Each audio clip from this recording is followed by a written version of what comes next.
Isn't it interesting how so many different ancient cultures cut and moved stones with such precision?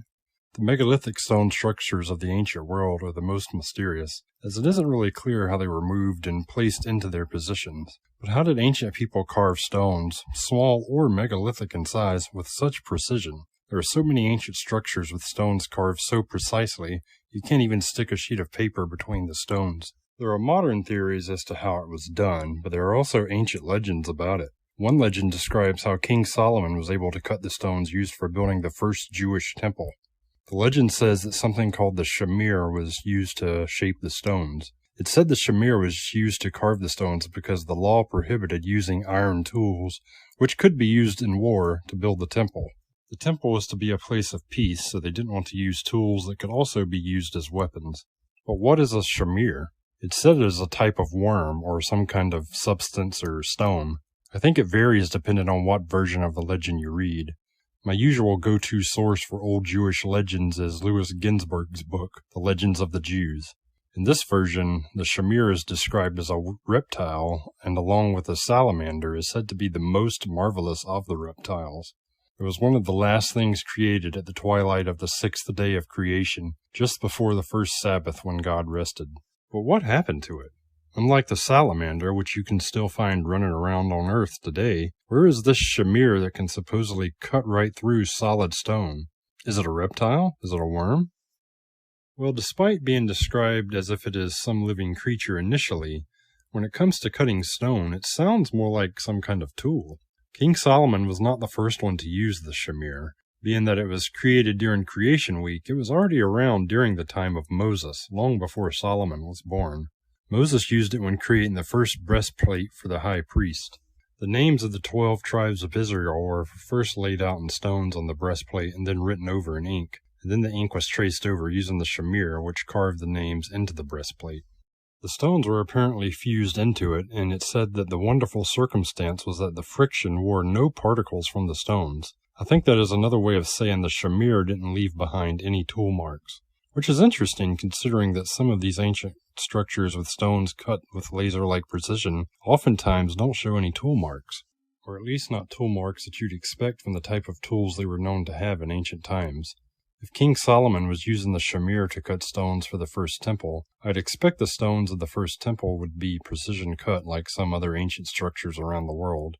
We don't know exactly what the stones of the first temple look like because the Temple Mount is currently occupied by the Dome of the Rock, and archaeological excavations are not allowed there. So even if any of the original temple stones are still buried on the Temple Mount, it doesn't look like anyone is going to find them, at least not anytime soon. So what exactly is this shamir? Granted, this is just a legend and we don't know if it really even existed, but for the sake of speculation, let's just say it did. But what is it? Even though it's initially described as a reptile or worm, it doesn't seem likely that that's what it actually was. For one, it was created on the last day of creation. If it was a living creature of some sort, it would have already been dead by the time of Moses. With that in mind, maybe the shamir that Moses and Solomon used wasn't the original shamir from Creation Week, but was something else that they described as a shamir because of what it did. When we look at these precision-cut stones with our modern eyes, it's often described as laser-like precision. But the ancients didn't have lasers, so they wouldn't have described these types of cuts as laser-like. Instead, they may have described it using something they were more familiar with. They were familiar with worms, and they saw the kind of holes worms could create, so maybe they described this object as a shamir because it could cut through stone like a worm could gnaw through the earth. Some ancient stonework also have holes that look like they were drilled into them. At this point, if we are to assume the shamir used by Moses and Solomon isn't a living creature but some kind of object, and it should probably be also noted here that the way Moses and Solomon used it gives you the impression it is some kind of object and not some kind of living creature with a mind of its own that they couldn't control or direct. But what is it? It's said to be the size of barley corn, and I'm not entirely sure if barley corn is barley or corn. Or whatever the case may be, either way, it's safe to say it's described as being a small object. I've heard it suggested that it might be some kind of radioactive object, which is an interesting thought because the legend also says that when not in use, it could not be stored in an iron vessel because it would burn right through the iron. Instead, it had to be wrapped in a woolen cloth and then placed in a lead basket filled with barley bran. Now, I'm not entirely sure how a woolen cloth or barley brand would help, considering it could burn through iron, but isn't it interesting that it had to be placed in a lead basket? Specifically lead. In our time, we know that lead can be used to block radiation, but how would they have known that in ancient times? It does kind of sound like the shamir could have been some kind of object that could be used to direct radiation to a certain spot like a laser. It's also possible the object didn't have radiation as we understand it today, but it had some kind of supernatural properties that no longer exist in the modern world and therefore cannot be studied or explained. So what happened to the shamir? The legend says it was lost at the time of the destruction of the first temple when Nebuchadnezzar's Babylonian army invaded.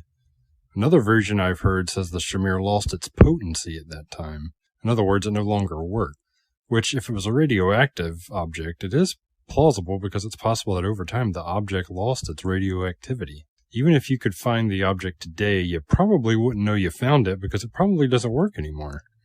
Which is probably a good thing because even if it wasn't a radioactive object, it still had to be stored in a lead basket, so I don't think it's the kind of thing that you would want to touch with your bare hands or even be close to without some kind of hazmat suit or something like that. So what do you think the shamir was? Was it a reptile or worm? Was it a radioactive object? Or was it an object with a magical, supernatural power we don't know about because it no longer exists in our modern world?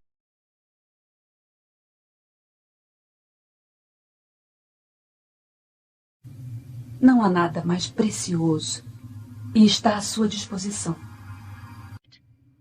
There is nothing more precious, and it is yours to have. Quem é igual a ti, ó Senhor, dentre os deuses? Elim. Qualidades e significados de um Deus absoluto, o único Deus, a causa original, o todo. Personagens fantásticos. As formas dos personagens e a ação vital que representavam indicavam as sabedorias do olho de ouro. A força de Deus, o conhecimento e o poder que este produz, produzindo na mente a verdadeira luz, a energia vital luminosa. Uma luz invisível que torna possível a inteligência e a compreensão da realidade. Alegrem-se vocês, justos dentre os anjos. Na santa morada, entoai-lhe hinos. Anunciai o som de um alarido, em eterno júbilo, para estabelecer a trombeta do seu Messias, para tornar conhecida sua força em poder. Quem é igual a ti, ó Senhor, dentre os deuses? Elim.